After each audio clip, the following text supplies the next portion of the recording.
nakapagsabi lang din, mga estudyante at senior high hanggang koleyo ay tinutulungan ninyong pag-aralin? Correct! Matagal na natin ginagawa yan. Tinayo, inayo sa mga bagong paaralan. Kahit computer, walang inutang. Manilenyong mag-aaral buwan-buwan, allowance tuloy-tuloy na bibigyan. Pero ito, idagdag mo. May bago kaming insentibo, graduation gift na 2,000 sa PLM, sa UDM, pang-apply sa unang trabaho. Wala sila niyan!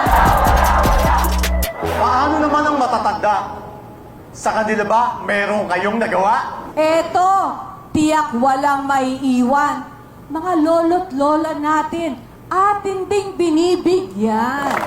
Dating 500, ginawa nating 1,000! Flex ko lang. Hindi pa rin utang yan.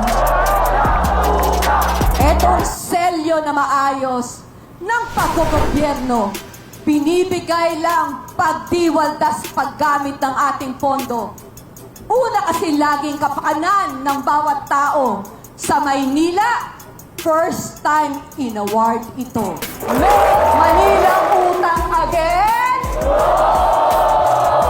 O programang totoo at tagos sa puso.